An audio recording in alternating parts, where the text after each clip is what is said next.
Então vamos lá. Hoje a gente vai falar então sobre o cortisol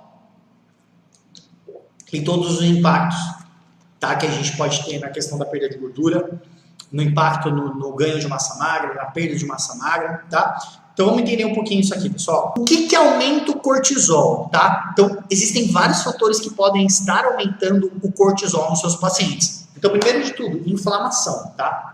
Então inflamação, citocinas pró-inflamatórias, estresse oxidativo, tudo isso fará com que você aumente os níveis de cortisol, tá? A resistência à insulina, ela obviamente também vai aumentar os níveis de cortisol. Por que a resistência à insulina aumenta o cortisol? Veja bem, eu não acabei de falar que o cortisol ele faz o quê? Qual que é a ideia, uma das ideias principais que a gente tem do cortisol?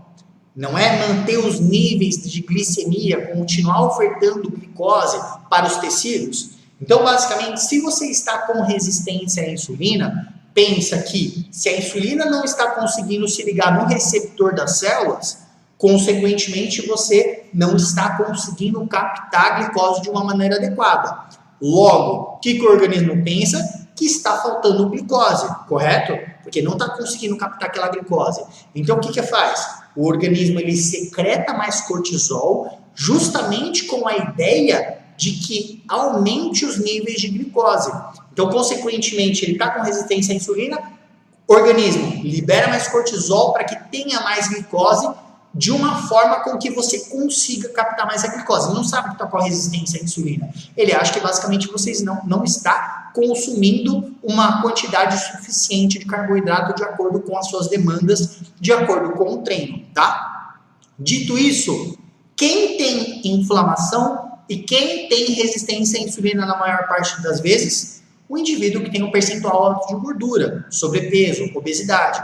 Então, o indivíduo obeso ou com sobrepeso, ele vai ter um alto nível de inflamação e um alto grau de resistência à insulina. Porque, por exemplo, os adipócitos, principalmente quando eles estão hipertrofiados e hiperplasiados, ele vai liberar uma série de substâncias pró-inflamatórias, como TNF-alfa, interleucina 6. Lá no adipócito mais hipertrofiado, a gente tem macrófagos do tipo M1.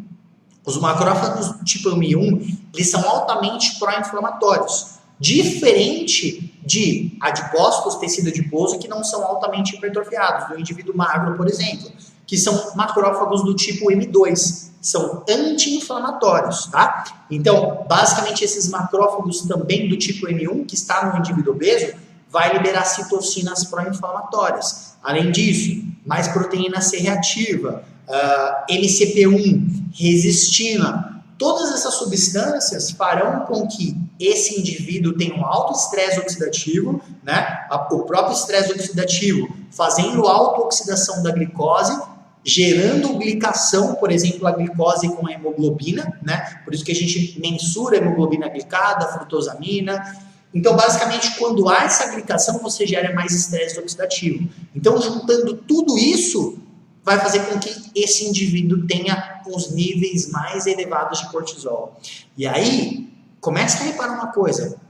Você já pegou paciente que chegou no consultório e algumas vezes ele tinha mais sobrepeso e ele estava tomando cortisol, hidrocortisona, gelzinho de cortisol, falando sobre fadiga adrenal. Vocês já viram isso? Então, começa a parar um pouco se realmente isso faz sentido.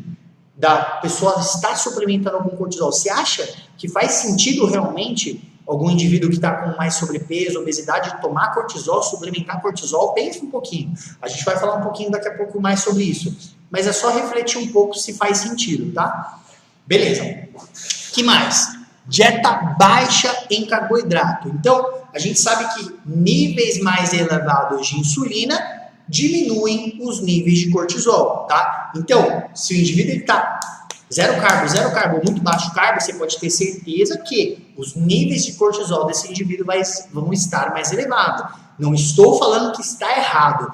Tudo depende de que contexto que está esse indivíduo. Então, por exemplo, a própria perda de peso, ela vai fazer com que fisiologicamente os níveis de cortisol aumentem. Principalmente quando o indivíduo tem pouca gordura corporal, normal. Agora, pensa só, o indivíduo está com pouquíssima gordura corporal e você quer estimular mais perda de gordura, quer chegar num nível atlético, zero gordura não, mas baixíssima gordura. E aí vai lá, vamos socar mais carbo então, diminuir mais o carboidrato então para que consiga perder mais gordura. É a maior besteira. Por quê? Na maior parte das vezes esse indivíduo vai estar com uma boa sensibilidade à insulina, ou seja, vai estar respondendo bem a uma dieta com mais carboidrato, vai estar respondendo mais a perda de gordura com uma dieta mais carboidrato, e aí você vai lá e faz uma dieta baixo carbo nesse cara, o que vai acontecer? Ele aumenta os níveis de cortisol, ele está com pouca gordura corporal. Logo, se ele está com pouca gordura corporal e o cortisol está aumentado, onde que o cortisol aumenta além do tecido adiposo para manutenção dos níveis de glicemia? O músculo esquelético. Então, o catabolismo desse indivíduo, ele tende a ficar muito mais pronunciado, tá? Então, a gente tem que tomar cuidado com quem que a gente vai fazer esses tipos de estratégia, tá? Dietas muito restritivas. O que eu quero dizer com dietas restritivas aqui? Principalmente, não necessariamente na questão calórica, tá? Que eu já falei isso. Mas, por exemplo, chega um paciente que ele gosta de comer chocolate, ele gosta de comer carne, ele gosta de beber, enfim. Aí, basicamente, você fez uma dieta para ele com que não tinha nada do que ele gostava. Ele vai ter um estresse psicológico com relação a isso, de toda essa privação. Essa privação, por si só, pode fazer com que os níveis de cortisol aumentem. E aí, daqui a pouco, a gente vai falar como que o cortisol vai atuar na impulsividade, na compulsão alimentar em alguns casos, tá? Então, a gente tem que tomar muito cuidado com isso. Para algumas pessoas vão funcionar bem, para outras nem tanto, tá?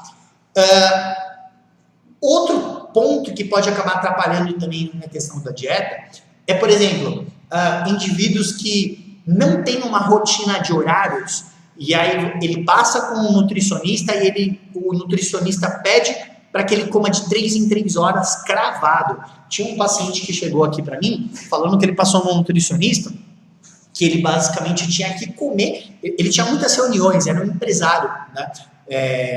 Um empresário ferrado.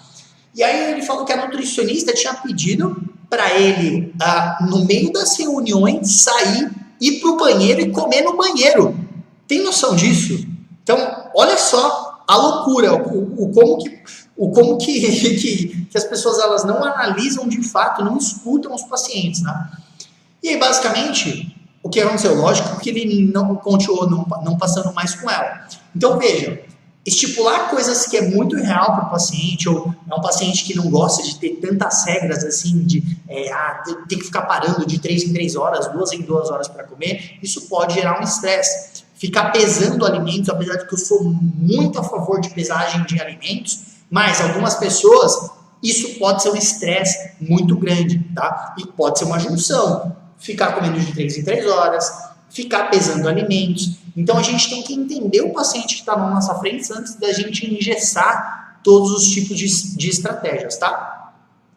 O sono é extremamente importante, tá? Uma das principais coisas que você tem que analisar e ajudar o seu paciente para que ele tenha um bom resultado, não só de ganho de massa magra, mas de perda de gordura, é o sono. O paciente fala para você, você pergunta como está o sono dele, ele fala que dorme mal, acorda várias vezes à noite, está dormindo 5 horas por dia.